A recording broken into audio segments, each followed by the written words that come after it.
തവണയാണ് യെശയ്യാവിന്റെ പുസ്തകം 6-ാം അധ്യായം 3-ാമത്തെ വാക്യത്തിലെ പരിശുദ്ധൻ എന്ന പദം ആവർത്തിച്ചിരിക്കുന്നത്.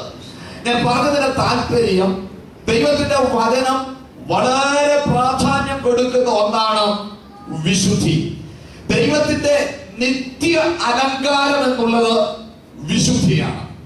ദൈവം എപ്പോഴും തന്നെ തന്നെ അലങ്കരിക്കുന്നത് വിശുദ്ധി കൊണ്ട് ആണ്.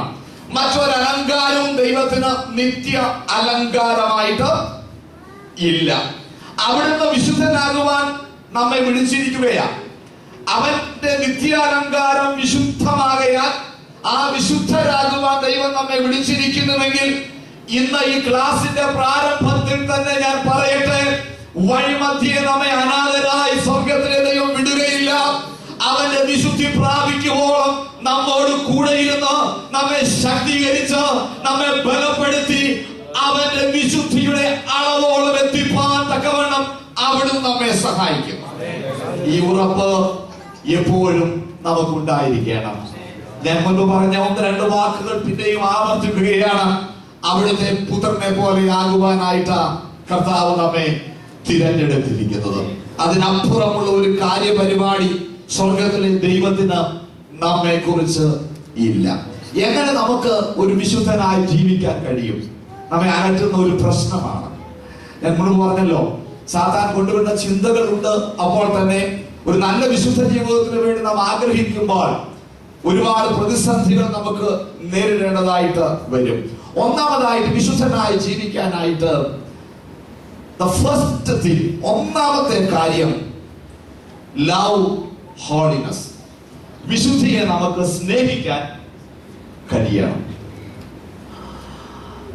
സങ്കീർത്തനം 11-ാം അധ്യായത്തിന്റെ 11-ാം സങ്കീർത്തനം 7-ാമത്തെ വാക്യം ഒന്ന് വായിക്കാമോ?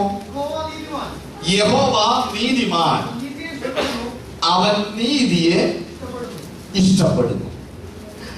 യഹോവ നീതിമാനാണ്, അവിടുന്ന് നീതിയെ ഇഷ്ടപ്പെടുന്നു. The Lord is righteous, he loves righteousness. 45-ാം സങ്കീർത്തനം 7-ാം വാക്യത്തിൽ കഴിഞ്ഞ പ്രാവശ്യം നാം വായിച്ചിരുന്നു, നീ നീതിയെ ഇഷ്ടപ്പെടുന്നു, ദുഷ്ടതയെ ദ്വേഷിക്കുന്നു.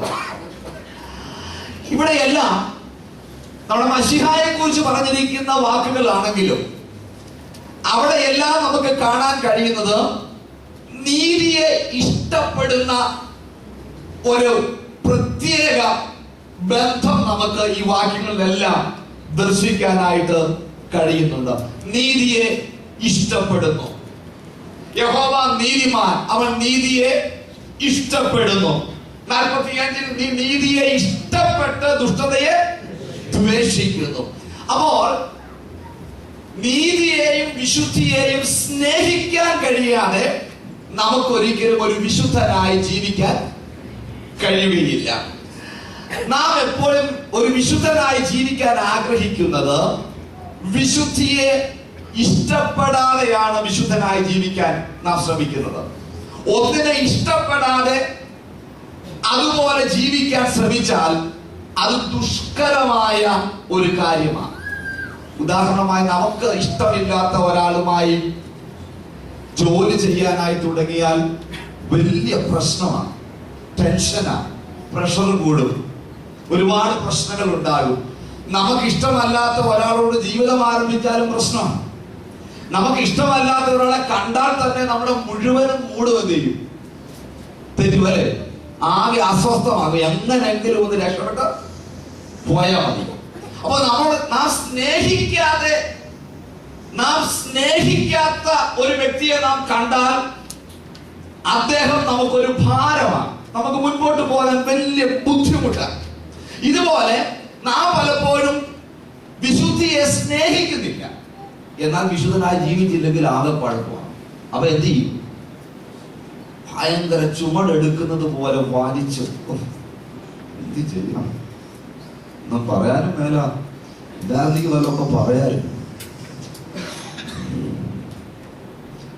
ഇങ്ങനെ ഒരു അബദ്ധത്തിൽ വന്ന് ചാടിയല്ലോ എന്ന് വെച്ചാൽ നമുക്ക് സ്നേഹമില്ല. we try to live holy without real love towards holiness. വിശുദ്ധിയോട് യഥാർത്ഥമായ ഒരു സ്നേഹമില്ലാതെ നാം എന്ത് ചെയ്യുകയാണ്? വിശുദ്ധനായി ജീവിക്കാൻ ശ്രമിക്കുകയാണ്. ഇതിനു മുൻപ് പുറത്ത് വെച്ചുകൊണ്ട് ചോദിച്ച ആളുകളുള്ളൂ എന്റെ ഉത്തരം. പലപ്പോഴും നമുക്ക് കഴിയുന്നില്ല, ഭാരമാണ്. പ്രശ്നം ഇതാണ്, നാം വിശുദ്ധിയെ സ്നേഹിക്കുന്നില്ല. ഇന്ന് രാത്രി പ്രിയപ്പെട്ടവരെ, എന്ത് കാര്യവും നാം ചെയ്യണമെങ്കിൽ അതിനെ ആദ്യം ഇഷ്ടപ്പെടണം. ഇഷ്ടപ്പെടാതെ നമുക്ക് നിർവഹിക്കാൻ കഴിയുകയില്ല. ഇന്ന് രാത്രി വിശുദ്ധരായി ജീവിക്കാൻ ആരെങ്കിലും ആഗ്രഹിക്കുന്നുവെങ്കിൽ ഇന്നു മുതൽ തീരുമാനിക്കുക, ഞാൻ ഏറ്റവും ഇഷ്ടപ്പെടുന്നത് വിശുദ്ധിയെയാണ്.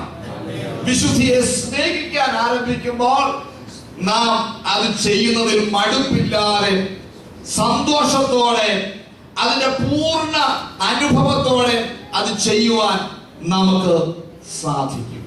അതുകൊണ്ട് ദൈവത്തെ നിശ്ചയമായും സ്നേഹിക്കുവാനും വിശുദ്ധിയെ സ്നേഹിക്കുവാനും നമുക്ക് കഴിയുമ്പോഴാണ് ഒരു വിശുദ്ധനായി ഭൂമിയിൽ നമുക്ക് ജീവിക്കാൻ കഴിയുന്നത്. രണ്ടാമതായി, വിശുദ്ധനായി ജീവിക്കാനുള്ള രണ്ടാമത്തെ ഞാൻ നൽകുന്ന ടിപ്സ്, ഒരു ക്ഷമിക്കുന്ന ദൈവത്തിന്റെ സ്വഭാവത്തെ നാം കാണണം. എപ്പോഴും ക്ഷമിക്കുന്ന ദൈവത്തിന്റെ സ്വഭാവത്തെ നമുക്ക് ദർശിക്കാനായിട്ട് സാധിക്കണം. ഞാൻ 1-2 വാക്യങ്ങൾ നിങ്ങൾക്ക് ഇവിടെ വായിക്കാം. 99-ാം സങ്കീർത്തനം അതിന്റെ 8-ാമത്തെ വചനം. നീ അവർക്ക് ക്ഷമ കാണിക്കുന്ന ദൈവവും, ചില ഇംഗ്ലീഷ് ട്രാൻസ്ലേഷനിൽ ക്ഷമ കാണിക്കുന്ന ദൈവം എന്ന ക്യാപിറ്റൽ ലെറ്ററിൽ എഴുതിയിരിക്കുന്നത്. ക്ഷമ കാണിക്കുന്ന ദൈവം, നീ അവർക്ക് ക്ഷമ കാണിക്കുന്ന ദൈവം.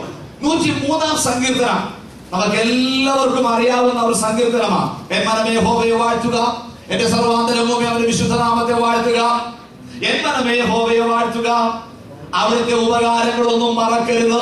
എന്നിട്ട് ഉപകാരങ്ങൾ എന്തൊക്കെയാണെന്ന് താഴെ എഴുതിയിട്ടുണ്ട്.